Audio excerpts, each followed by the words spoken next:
여러분이 가장 두려워하는 일이 지금 일어나고 있다면 어떨까요? 믿고 있었던 사람이 어느 날 갑자기 달라진다면요? 늘 함께 밥을 먹고 같은 집에 사는 사람. 그 사람이 여러분의 남편이거나 아내라면요? 가족이라 믿었던 이가 몰래 다른 사람과 감정을 나누고 있다면 그 사실을 알게 되었을 때 여러분의 마음은 어떤 모습일까요? 하지만 더 무서운 건 그 진실이 이미 벌어지고 있는데 아직 여러분이 모르고 있다는 사실입니다. 그 일은 지금 이 순간에도 누군가의 가정에서 조용히 일어나고 있습니다. 대부분의 사람들은 말합니다. 불륜이 가장 많이 일어나는 곳은 산악회라고요. 정상에선 땀과 설렘이 아니라 비밀과 욕망이 터지는 곳이라고요. 하지만 저는 오늘 그 이야기를 바로잡고 싶습니다. 실제로 제가 수많은 상담을 하며 만났던 중년의 부부들은 진짜 불륜은 등산복을 입은 산속이 아니라 훨씬 더 평범하고 너무나 자연스러운 일상 속에서 시작되고 있었습니다. 서울 동작구에서 28년째 분식집을 운영하고 있는 이성규 씨 부부의 사연을 전해드릴게요. 남편은 59세, 아내는 56세, 두 분 다 손에 익은 김밥과 어묵 국물 솜씨 하나로 동네에서 인정을 받는 부부였습니다. 이른 새벽, 같이 시장을 다녀오고 서로 떡볶이 국물을 끓이던 두 사람은 누가 봐도 평온한 부부처럼 보였습니다. 하지만 어느 날 아내는 이상한 기운을 느꼈습니다. 남편이 예전처럼 가게 마감을 도와주지 않고 퇴근 시간에도 늦게 들어오기 시작했습니다. 전화는 자주 끊겼고 집에 돌아와도 휴대전화만 만지작거리는 모습이 반복되자 의심이 싹 텄습니다. 어느 날 아내는 남편의 주머니에서 메모지를 발견했습니다. 글씨는 단정했고 내용은 짧았습니다. 어제 당신 웃는 모습 참 좋았어요. 다음에도 같은 시간에 만나요. 그 메모 한 장은 그녀의 평생을 바꿔놓았습니다. 남편은 매주 화요일마다 가게 일이 끝난 뒤 근처 헬스장에서 요가 수업을 듣고 있었습니다. 그곳에서 만난 요가 강사는 남편보다 9살이 어렸고 처음에는 그저 수업을 도와주는 선생님이었지만 시간이 지나면서 대화가 깊어지고 소소한 농담이 오가며 서서히 남편의 감정이 흔들리기 시작했던 겁니다. 남편은 말했습니다. 그 사람을 좋아해서가 아니라 그 사람 앞에서는 내가 좀 웃을 수 있었어요. 이 말이 아내의 마음을 갈기갈기 찢어 놓았습니다. 여러분, 불륜은 누구나 일으킬 수 있습니다. 문제는 그 계기가 절대 크고 요란한 일이 아니라는 겁니다. 늘 다니던 운동, 늘 마시던 차, 늘 앉던 자리, 거기서 우연처럼, 하지만 집요하게 사람의 마음은 흔들립니다. 특히 헬스장 같은 공간은 몸을 가꾸며 자존감을 회복하는 동시에 감정적으로 위로받고 싶은 마음이 겹쳐지기 쉽습니다. 운동복 차림의 가벼움, 땀이 섞인 대화의 진정성, 그 안에 감정이 끼어들면 선은 너무 쉽게 무너지고 맙니다. 철학자 루소는 이렇게 말했습니다. 인간은 자유롭게 태어났지만 어디에서든 사슬에 매여 살아간다. 불륜이 일어나는 공간은 장소가 아니라 사람의 내면 깊은 곳, 그 사슬을 끊고 싶다는 마음에서 시작된다는 걸 잊지 말아야 합니다. 여러분, 혹시 지금 자주 가는 운동 공간이 있으신가요? 그곳에서 늘 같은 사람과 눈을 마주치고 문자 한두 줄을 주고받으며 내 일상 중 가장 편안한 대화가 가족이 아닌 타인과 이루어지고 있다면 한 번쯤 스스로에게 물어보셔야 합니다. 나는 왜 이 사람 앞에서 웃고 있는가? 그 질문 하나가 위험한 경계를 지켜주는 가장 현명한 방어가 될 수 있습니다. 다음으로 두 번째 장소는 우리 주변에서 너무 흔해서 의심조차 하지 않는 공간입니다. 커피 한 잔, 책 한 권으로 시작되지만 그 속엔 사람의 가장 깊은 감정이 아주 조용히 숨겨져 있습니다. 이번에는 두 번째 장소에 대해 말씀드리겠습니다. 여러분은 카페가 얼마나 감정을 흔들기 좋은 공간인지 알고 계신가요? 조용한 음악, 향긋한 커피 향, 따뜻한 조명, 그리고 누군가의 말 한마디. 그 모든 것이 우연처럼 감정을 흔들어 놓습니다. 오늘 전해드릴 사연은 54세 주부 이정숙 씨 이야기입니다. 서울 강동구에 거주하는 이정숙 씨는 남편과 결혼한 지 28년이 되었고 두 자녀는 모두 대학에 진학해 자취 중입니다. 남편은 공기업에 다니며 성실한 가장으로 살아왔지만 정숙 씨는 늘 말없이 견뎌야 했던 사람이었습니다. 남편은 무뚝뚝했고 어느 순간부터는 집에 들어와도 말수가 적었습니다.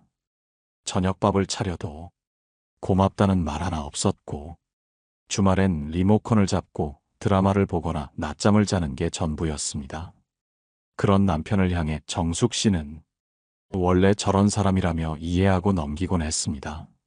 하지만 가슴 한편엔 내가 이렇게 늙어가도 되는 걸까 하는 허전함이 점점 커져갔습니다. 그 시기 정숙 씨는 동네 카페에 자주 들렀습니다. 아침에 혼자 커피 한 잔 마시는 것이 하루의 낙이었죠. 그리고 그곳에서 자주 마주치는 한 남자를 알게 됩니다. 그는 같은 시간에 늘 창가 자리에 앉아 책을 읽거나 노트북을 두드리던 사람이었습니다. 처음엔 단순한 인사였습니다. 오늘도 좋은 날이네요. 책 좋아하시나 봐요? 그 한두 마디가 서서히 몇 분의 대화로 이어졌고 몇 주 뒤엔 함께 커피를 마시는 사이가 되었습니다. 그 남자는 58세였고 보험 관련 일을 하는 자영업자였습니다. 대화는 편했고 무거운 인생 이야기를 하지 않아도 서로에게 위로가 되는 느낌이었습니다. 정숙 씨는 어느 순간 카페에 가는 이유가 커피가 아니라 그 사람을 기다리는 시간이 되어 있음을 느꼈습니다. 하지만 문제는 이 작은 위로가 그녀에게 죄책감을 남기기 시작했다는 점입니다. 남편은 여전히 무뚝뚝했지만 그는 적어도 집에 있었습니다. 아이들의 아버지로 자신의 곁을 지키고 있었습니다. 어느 날 남편이 정숙 씨의 핸드폰을 우연히 보게 되었습니다. 메신저에는 그 남자와의 대화가 고스란히 남아 있었습니다. 커피 맛 이야기, 어제 읽은 책 이야기, 그리고 내일은 내가 먼저 도착해 있을게요라는 한 문장. 그 문장은 남편의 눈을 오래 붙잡았고 정숙 씨의 마음을 벼랑으로 밀었습니다. 여러분, 불륜은 반드시 육체적인 관계만을 뜻하지 않습니다.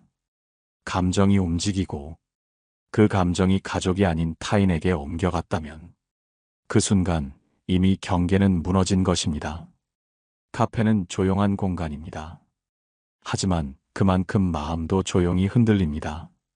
누군가의 웃음, 누군가의 관심, 누군가의 칭찬, 그 모든 것이 오랜 결혼 생활에서 소외되고 지친 이들에겐 큰 파문이 됩니다. 철학자 쇼펜하우어는 말했습니다. 인간은 행복하려고 애쓰는 것이 아니라 불행을 피하려고 움직인다. 정숙 씨가 찾은 카페도 행복을 찾아 나선 게 아니었습니다. 단지 자신의 외로움에서 벗어나고 싶었을 뿐입니다. 여러분은 요즘 어디에서 마음의 위로를 받고 계신가요? 그 위로가 가족으로부터 오는 것인지, 낯선 사람에게 기대고 있는 건 아닌지 한번 돌아보셔야 합니다. 이번에는 세 번째 공간입니다. 그리고 이곳은 여러분도 분명 한 번쯤은 그 자리에 있었던 곳일 수 있습니다.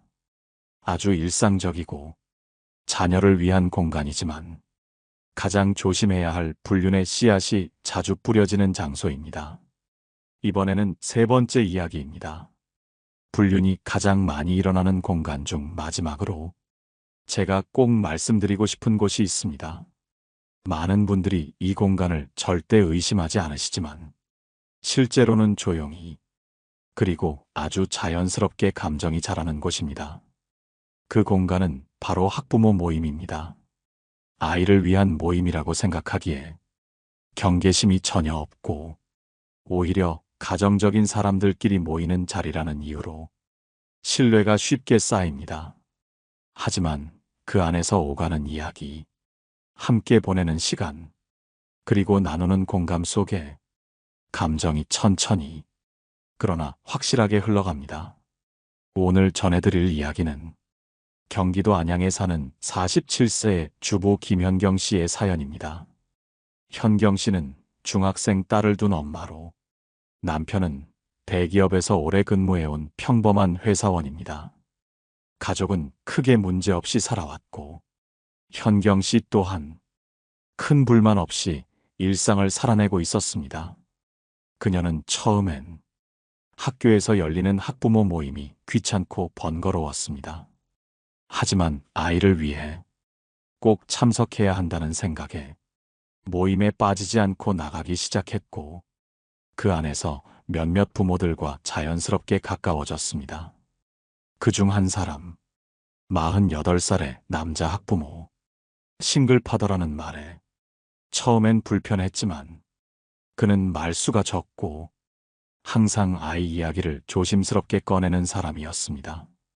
처음엔 단톡방에서 아이 숙제나 학원 이야기 정도만 나누던 사이였습니다.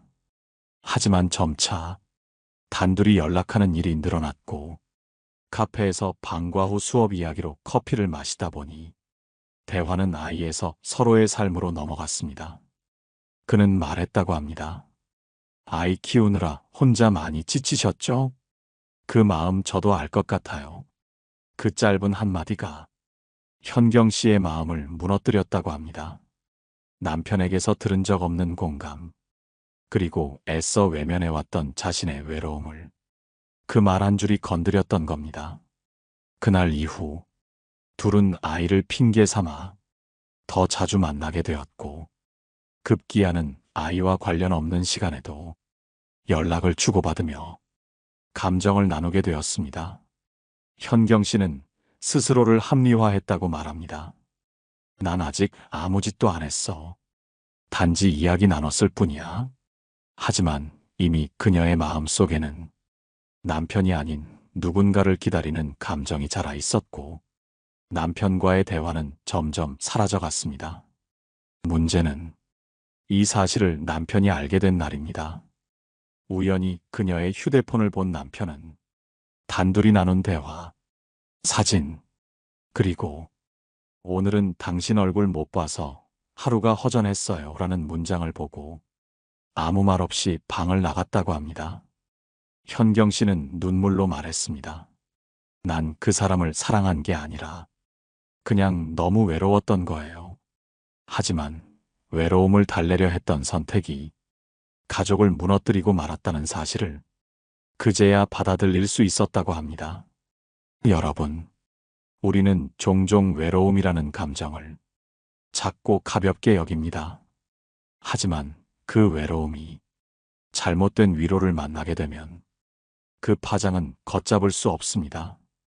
학부모 모임처럼 아이를 매개로 한 관계는 안전하다고 느껴지기 쉽지만 실제로는 더 깊은 감정이 빠르게 자라나는 공간이기도 합니다. 철학자 아리스토텔레스는 말했습니다. 인간은 관계 속에서 존재한다. 그러나 모든 관계가 인간을 완성시키는 것은 아니다. 이 말처럼 모든 관계가 건강한 것은 아닙니다. 감정이라는 것은 정당한 자리에서 자라야 우리 삶의 빛이 되지만 잘못된 방향으로 자란 감정은 결국 우리 삶을 그늘지게 만듭니다. 지금 이 순간 여러분 주변에도 아이를 핑계로 자주 연락하는 누군가가 있진 않으신가요? 그 대화 속에서 내가 위로받고 있는 건 아닌가? 그 질문 하나가 가정을 지키는 단단한 경계가 될 수 있습니다. 이번에는 이 세 가지 공간에서 불륜이 시작되는 이유가 무엇 때문인지, 그리고 왜 사람들은 그곳에서 쉽게 감정을 나누게 되는지 조금 더 깊이 들여다보겠습니다. 이제 이 세 가지 공간에서 왜 유독 불륜이 쉽게 발생하는지를 함께 짚어보려 합니다. 겉보기엔 아무 문제 없고 평범한 곳들입니다. 헬스장, 카페, 학부모 모임. 그런데 이상하게도 이곳들에서 마음이 열리고 그 열린 틈으로 감정이 흘러들어갑니다. 왜 그럴까요? 첫째, 공통적으로 이곳들은 자기 자신이 되는 공간입니다. 가정에서는 늘 역할을 수행해야 합니다. 남편으로, 아내로, 부모로 가정의 책임을 짊어지고 의무에 충실해야 하는 자리입니다. 하지만 헬스장에서의 나는 몸을 가꾸는 나 자신이고 카페에서의 나는 잠시 세상과 단절되어 책을 읽는 자유로운 사람입니다. 학부모 모임에선 아이를 위한 일을 하며 자신이 유능한 부모로 존재하고 있다는 자존감을 확인합니다. 이처럼 역할이 벗겨진 자리에서는 사람이 본연의 감정에 더 솔직해집니다. 그 공간에서 따뜻한 말을 건네는 누군가가 있다면 자연스럽게 마음이 기울게 되는 것입니다. 둘째, 이 공간들은 모두 반복적으로 마주치는 장소라는 특징을 갖고 있습니다. 헬스장에서는 같은 요일 같은 시간, 카페에서는 같은 자리에 앉아, 학부모 모임에서는 주기적으로 연락하고 만납니다. 자주 본다는 건 정서적으로 친밀해질 가능성을 열어둡니다. 심리학에서는 이를 노출 효과라고 부릅니다. 같은 사람을 반복적으로 볼수록 그 사람에 대한 호감도가 상승한다는 이론입니다. 이 감정은 연애를 시작할 때뿐 아니라 이미 누군가와 관계를 맺고 있는 사람에게도 예외 없이 작용합니다. 셋째, 이 세 장소 모두 감정을 숨기기 좋은 환경입니다. 헬스장에서 땀 흘리며 나누는 대화는 건강 이야기로 위장할 수 있습니다. 카페에서는 그냥 책 이야기, 커피 맛 이야기, 학부모 모임에서는 아이 교육 이야기, 겉으로 보기엔 모두 자연스럽고 누가 봐도 이상하지 않은 이유들이 존재합니다. 그래서 그 안에 숨어 있는 감정을 오랫동안 드러내지 않고 키울 수 있습니다. 많은 사람들이 나는 절대 그런 일 없다고 말합니다. 하지만 제가 상담했던 분들 중 대부분이 처음엔 그렇게 말했습니다. 그냥 대화가 잘 통해서요. 그냥 인간적으로 공감이 돼서요. 처음엔 아무 의도 없었어요. 그 처음엔이라는 말 속에 모든 것이 들어 있습니다. 작은 균열, 감정의 틈, 그리고 외로움. 철학자 키르케고르는 말했습니다. 절망은 타인과 단절되어 시작되지만 파멸은 자신과 단절되었을 때 찾아온다. 불륜은 타인과의 일이지만 사실은 자신과의 단절에서 비롯됩니다. 가정 안에서에나 부부 사이에서에나 그 모습이 더 이상 의미 있게 느껴지지 않을 때 사람은 자신을 찾기 위해 낯선 감정에 의지하게 되는 겁니다. 여러분, 한 번쯤 이런 생각 해보신 적 있으실 겁니다. 나는 잘 살고 있는 걸까? 지금 내 삶은 내가 선택한 길이 맞을까? 이 질문은 자연스럽고 건강한 고민입니다. 하지만 그 답을 가정 바깥에서 누군가의 시선이나 감탄 속에서 찾기 시작하면 그때부터는 방향이 어긋납니다. 외로움은 누구에게나 찾아옵니다. 중년이 되고 자녀가 독립하고 부부간의 대화가 줄어들면 우리는 어쩌면 당연하게 그 빈 공간을 채우고 싶어집니다. 문제는 그 채움이 가족을 무너뜨리는 것이 되어서는 안 된다는 겁니다. 여러분은 지금 자신을 어디에서 찾고 계신가요? 헬스장에서 땀을 흘릴 때, 카페에서 커피를 마실 때, 학부모 모임에서 인사를 나눌 때, 그 순간 여러분의 감정은 어떤 방향으로 흐르고 있습니까? 이번에는 이런 감정의 흐름 속에서도 어떻게 하면 나 자신을 지키고 내 가정을 지킬 수 있는지, 현명한 대응과 예방의 지혜를 함께 나누겠습니다. 이번에는 이렇게 조용히 시작되는 감정의 흐름 속에서도 어떻게 하면 나 자신을 지키고 내 가정을 지킬 수 있는지를 이야기해 보려 합니다. 불륜은 어느 날 갑자기 폭발하는 사건이 아닙니다. 아주 작은 선택 하나에서 시작됩니다. 그리고 그 선택을 반복하는 과정 속에서 감정은 점점 깊어지고 결국 돌아올 수 없는 지점까지 가버리게 됩니다. 첫째로, 가장 중요한 건 경계심을 잃지 않는 마음입니다. 헬스장에서 옆자리 사람이 친절하게 다가올 때, 카페에서 자주 마주치는 사람이 인사를 건넬 때, 학부모 모임에서 유난히 잘 맞는 사람이 생겼을 때, 그 호감과 편안함이 지나치게 가깝게 느껴지는 순간을 여러분 스스로 인지해야 합니다. 그냥 인사잖아요. 다들 대화하는 사이인데요. 이렇게 스스로를 속이지 마십시오. 경계는 외부로부터가 아니라 내 안에서 먼저 세워야 합니다. 이 이상은 가지 않는다는 분명한 선이 없다면 그 누구도 예외가 될 수 없습니다. 둘째로, 지속적인 대화를 가족 안에서 먼저 시작하십시오. 불륜이 일어나는 가장 근본적인 이유는 감정의 소통이 단절되었기 때문입니다. 부부 사이에서 대화가 멈추면 정서적인 허기가 시작됩니다. 그리고 그 허기를 가족 바깥에서 채우려는 순간, 그것은 이미 마음의 외도입니다. 하루 한 끼라도 같이 밥을 먹고 하루 한 번이라도 상대의 하루를 물어보는 것, 이 단순한 대화가 가정을 지키는 첫 번째 예방책입니다. 여러분은 오늘 남편 혹은 아내에게 어떤 말을 건네셨나요? 그리고 그 말 속엔 애정이 담겨 있었나요? 혹시 무뚝뚝한 말투로 상처를 주진 않았는지 돌이켜볼 필요가 있습니다. 셋째로, 감정은 정리하는 것이 아니라 관리하는 것임을 기억하십시오. 많은 분들이 자신의 감정을 억누르거나 없애야 한다고 생각합니다. 하지만 감정은 없앨 수 없습니다. 다만 관리할 수는 있습니다. 누군가에게 호감이 생겼다면 그 감정을 없애려 애쓰기보다 그 감정을 넘지 않는 방식으로 지혜롭게 거리두기를 시도해야 합니다. 예를 들어, 헬스장에서 특정 사람과만 운동하는 대신 시간대를 바꾸거나 다른 사람들과 어울리는 방향을 택할 수 있습니다. 카페에서는 혼자 있는 시간을 즐기되 익숙한 얼굴과는 일정한 거리를 두는 것이 좋습니다. 학부모 모임에서는 개인적인 연락은 최대한 피하고 공적인 대화에 집중해야 합니다. 감정이 움직인다고 해서 여러분이 잘못된 것은 아닙니다. 사람은 누구나 자신을 이해해주는 사람에게 끌리게 마련입니다.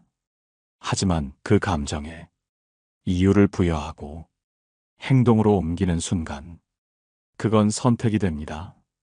그리고 그 선택이 가정을 지킬 수도 무너뜨릴 수도 있다는 것을 늘 잊지 말아야 합니다. 중국 고전 손자병법에는 이런 말이 나옵니다. 승리하는 자는 먼저 스스로를 이긴다. 불륜을 이기는 방법도 마찬가지입니다. 먼저 자신의 외로움, 자신의 허기, 자신의 감정에 휘둘리지 않도록 내 마음부터 바로 세우는 것, 그것이 가장 강한 방어입니다. 여러분, 지금 누군가에게 위로받고 싶고 말이 잘 통하는 사람이 생겼다고 느껴진다면 그 감정을 인정하는 것부터 시작하십시오. 그리고 그 감정을 가족 안으로 돌려보내는 연습을 해보십시오. 오늘 나 이런 일이 있었어. 요즘 마음이 좀 허전하네. 이런 말 한마디가 상대방의 마음을 다시 열 수 있습니다. 다음으로, 실제 상담 사례를 통해 어떻게 하면 무너진 감정을 회복하고 다시 건강한 관계로 돌아갈 수 있는지 감동적인 회복의 이야기를 나누어 보겠습니다. 이번에는 실제로 무너질 뻔한 관계 속에서 어떻게 다시 마음을 붙들고 가정을 회복해낸 한 부부의 이야기를 들려드리겠습니다. 이 이야기는 수많은 불륜 상담 중에서도 저에게 깊은 울림을 주었던 사례입니다. 부산 해운대에 사는 윤재철 씨는 올해로 61세입니다. 그의 아내 정경숙 씨는 58세, 결혼한 지 33년째 되는 해, 두 사람은 큰 위기를 겪었습니다. 겉보기에는 다정한 노부부였습니다.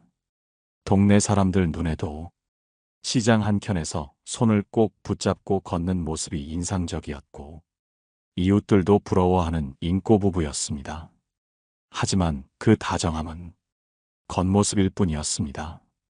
실제로는 서로 한마디도 대화를 나누지 않고 오래전부터 같은 방에서 자지도 않았습니다. 일상은 의무였고 정은 예전 기억 속에만 남아 있었습니다. 그런 두 사람 사이에 예상치 못한 바람이 불어왔습니다. 재철 씨가 다니던 실버문화센터에서 우쿨렐레 강사로 온 여인과 작은 오해로 말문을 트게 되었고, 그 대화가 몇 번의 식사로 이어졌습니다. 아내에게 말하지 못한 감정이 서서히 재철 씨의 마음속에 피어나기 시작한 겁니다. 어느 날 정경숙 씨는 남편의 휴대폰에 저장된 문자 내용을 우연히 보게 됩니다. 오늘 연습 끝나고도 따로 보고 싶어요. 당신 웃을 때 너무 좋거든요. 그녀는 한참 동안 그 문장만 바라보다가 가만히 전화기를 내려놓았습니다. 그날 밤 경숙 씨는 남편에게 조용히 물었습니다. 당신 지금 행복해? 남편은 아무 대답도 하지 못했습니다.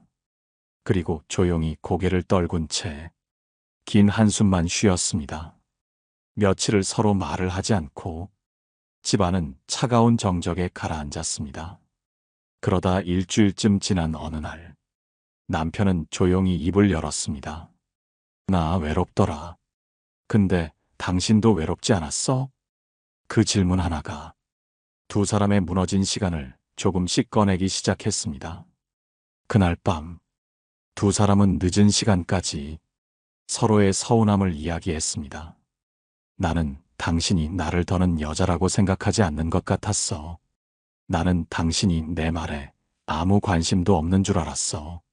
서로가 품고 있던 오해와 외로움은 감정의 배신이 아닌 소통의 단절에서 비롯된 것이었습니다. 그 이후 두 사람은 함께 부부 상담을 받았습니다. 주 1회 함께 걷고 함께 식사를 준비하며 다시 마음을 여는 훈련을 시작했습니다.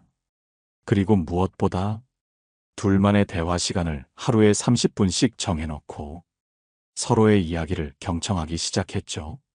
정경숙 씨는 말합니다. 남편이 다시 나를 바라보는 눈빛이 달라졌어요.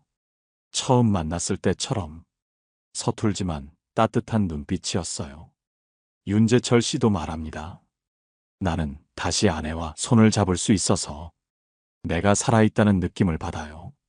여러분, 감정은 언제든 흔들릴 수 있습니다. 하지만 흔들렸다고 해서 그 감정이 반드시 관계를 무너뜨리는 것은 아닙니다. 그 순간 서로가 외면하지 않고 한 걸음만 안으로 향할 수 있다면 그곳에서 다시 관계는 시작될 수 있습니다. 불교 경전인 법구경에 이런 말이 있습니다. 누군가를 원망하고 미워하며 살아가는 사람은 스스로 불을 안고 걷는 것과 같다. 결국은 그 불에 자신이 타고 만다. 외로움도 마찬가지입니다. 남편이든 아내든 마음속에 쌓인 외로움을 말하지 않고 묻어두면 그 감정은 언젠가 자신을 태우게 됩니다. 여러분, 지금 여러분의 배우자는 여러분의 마음을 알고 있습니까? 여러분은 배우자의 허전함을 보고 계십니까? 혹시 서로가 서로의 외면에 너무 익숙해져 더는 눈도 맞추지 않고 계시진 않습니까? 이번에는 이렇게 무너질 뻔한 순간에서 다시 손을 잡고 가정을 지켜낸 이 부부처럼 우리도 지금 작은 변화 하나로 모든 걸 되돌릴 수 있다는 희망에 대해 나눠보겠습니다. 이번에는 마지막으로 지금 이 순간 여러분이 놓치고 있을 수도 있는 가장 소중한 것을 되찾는 방법에 대해 말씀드리고자 합니다. 우리는 종종 잊고 삽니다. 누구를 사랑하는지, 누가 우리를 기다리고 있는지, 그리고 어떤 마음이 우리의 삶을 지켜주는지를요. 지금까지 말씀드린 불륜의 세 장소, 헬스장, 카페, 학부모 모임, 이 세 곳은 외로움과 공감, 그리고 반복되는 일상 속에서 감정이 조금씩 틈을 타는 공간이었습니다. 하지만 그 틈을 진짜 위기로 만들지 않을 수 있는 힘 또한 우리에게는 존재합니다. 그 힘은 바로 의식적인 관계의 회복입니다. 다시 말해, 자연스럽게 흘러가도록 내버려두는 것이 아니라 의도적으로 관계를 바라보고 노력하며 지켜내려는 태도입니다. 여러분, 마음은 흘러갑니다. 가만히 두면 더 이상 말을 걸어오지 않는 사람보다 날마다 웃으며 인사하는 사람에게 더 끌립니다. 그러니 우리가 지켜야 할 건 감정이 아니라 그 감정을 둘러싼 관계의 의미입니다. 의미를 회복하기 위해서는 작은 실천들이 필요합니다. 하루에 한 번 서로의 이름을 부르며 인사하기, 식탁에 앉을 때 스마트폰을 치우고 눈을 바라보기, 한 달에 한 번 함께 외출에 걸어보기, 그리고 무엇보다 중요한 건 서로가 왜 함께 살아가는지를 말로 표현해 보는 것입니다. 제가 상담했던 어떤 부부는 이런 실천으로 잃었던 감정을 되찾았습니다. 남편은 말이 없었고 아내는 늘 상처받고 있다는 기분으로 살아왔습니다. 하지만 서로의 이름을 하루에 한 번 불러주자는 약속, 그리고 잠들기 전에 한마디씩 감사의 말을 나누자는 규칙, 그 두 가지만으로 그들의 표정은 달라졌습니다. 아, 이렇게 간단한 걸로도 사람이 이렇게 따뜻해질 수 있구나. 그건 저 역시 느꼈던 감정이었습니다. 지금 여러분은 누군가와 함께 살아가고 있습니다. 그게 부부든, 자녀든, 혹은 오랜 친구든 그 관계가 오래될수록 감정을 말하지 않게 되고 말하지 않으니 점점 멀어집니다. 하지만 그 멀어짐을 방치하지 않고 단 한마디의 말, 단 한 번의 손길, 단 한 줄의 문자로라도 다시 연결하려는 노력이 있다면 우리는 다시 같은 방향을 바라보며 걸을 수 있습니다. 철학자 마르틴 부버는 말했습니다. 인간은 너와의 만남 속에서 비로소 인간이 된다. 우리 삶의 진짜 의미는 사람과 사람 사이에 있습니다. 그리고 그 의미를 회복하려는 노력은 어떤 위기보다 강한 회복의 시작이 될 수 있습니다. 여러분, 혹시 지금 누군가에게 마음이 흔들리고 계신가요?